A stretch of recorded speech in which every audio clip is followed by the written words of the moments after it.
guys, nandito tayo ngayon sa Gilaba. Dami tayong Pinoy dito. Anong pangalan mo kuya? Richie, Rusty nga pala.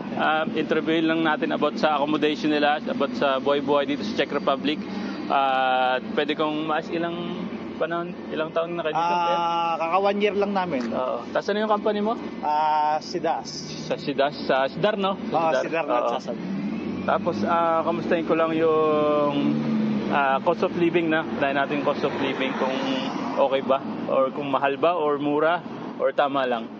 Sa akin, parang Panama lang. Panama lang. Oo. Mga magkano sa kuron yung ginagastos mo sa isang buwan? Mga nasa siguro, mga 5,000 pounds. 5,000, lahat na yan, sama yung bahay. Hindi, nakaiwala yung bahay. Ay, kamusta naman yung bahay mo? May bayad ba? 50% sa ngayon yung Oo. 50%, no? Tapos, mga magkano yun, kuya? Sa crown. 2,500. 2,500, oh. Sa pagkain. Pagkain. Mga magkano kayo sa pagkain ginagastos mo? Ayun, kasama na yung mga extra. Nasa 5,000 yung extra. Lahat na yun, kasama na yung bahay. Ay, bukod pa. Bukod yung bahay na 2,500. Bali 7,500 lahat. Medyo malaki din, no? Oo. Saan naman yung trabaho mo dito, kuya? Okay naman? Okay naman.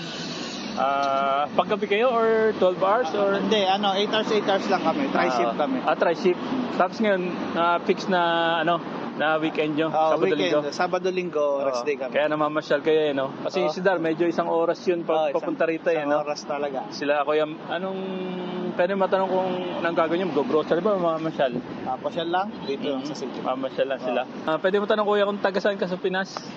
Sa Laguna. Laguna? Sa Calamba. Yung agency mo kuya, kung paano ka nakarating dito at kung ilang months? Sa Prime World. Tapos Prime World? Almost 8 months. 8 months yung naging process na pag-apply mo. May nagastos ka ba papunta rito? Meron, malaki. Mga magkano? Ayoko na sabihin, medyo malaki. Okay, medyo malaki. Lampas naman ng 100K. Kung kasama pamasahe, kasama. Kuya, sa Thank you. pag-interview, see you again. Si Kuya, maraming salamat. See you.